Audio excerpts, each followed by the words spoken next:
ముందుగా అందరికీ నమస్కారం. నవము చూస్తున్న ప్రేక్షకులకు స్వాగతం సుస్వాగతం. ఈరోజు రిలీజ్ అయినటువంటి మూవీ ఒకటి సూపర్ రాజా. అతను చాలా ఏళ్ళ నుంచి చాలా కష్టపడి అతడే డైరెక్టర్, అతడే హీరోగా, అతడు ప్రొడ్యూసర్గా చేయడం జరిగింది.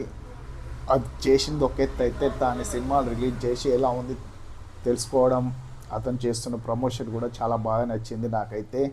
ఒక మిడిల్ క్లాస్ వ్యక్తి చేసినటువంటి ప్రయత్నం ఈ సినిమా.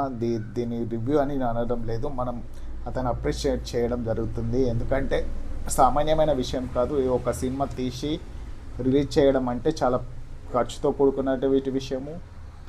ఓకేనండి, దానికి ముందుగా థ్యాంక్ యూ చెప్పాలి, అతనికి అప్రిషియేట్ కూడా చేయాలి మనము. ఎందుకంటే ఈ రోజులలో సినిమా తీయడం అంటే ఒక పెద్ద విషయం అని చెప్పాలి. సూపర్ రాజా తనకున్న కాన్ఫిడెన్స్తో చాలా బాగా తీశాడు.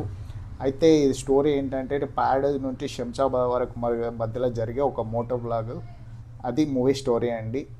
సినిమా ఎలా ఉన్నా ఎలా లేదో పర్లేదు, కానీ సినిమా మాత్రం అతను తీసినందుకు యాడ్సప్ చెప్పాలి.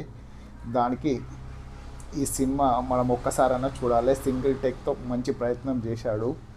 దానికి కూడా ఒక విధంగా మనం చూసి ఎంకరేజ్ చేయాలి సినిమాని. ఇంకొద్దిగా కథ మీద, కాన్సెప్ట్, డైలాగుల మీద, మ్యూజిక్ విషయంలో కూడా మంచిగా కొంచెం కాన్సన్ట్రేషన్ చేసి ఉంటే సినిమా ఎక్కడికో వెళ్ళేది. డైలాగ్స్ కూడా జర బాగానే ఉంది సినిమా.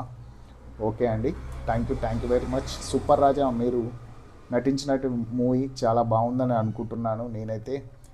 ఇంకా ఇలాంటి మంచి మూవీస్ కూడా చాలా తీయాలని అనుకుంటున్నాను. ఇంకా మెయిన్ కనుక ఈ సినిమా చూస్తే ఎలా ఉందో కామెంట్ రూపంలో కామెంట్ చేయండి. నా రివ్యూ కనుక మీకు నచ్చినట్టయితే లైక్, షేర్, సబ్స్క్రైబ్ చేయండి. ఇలాంటి మంచి మూవీస్ కోసం నా ఛానల్ని ఇప్పుడే లైక్ చేయండి, షేర్ చేయండి. No movies. Thank you very much. ఈ రివ్యూ ఎవరిని ఉద్దేశించింది కాదు. Thank you.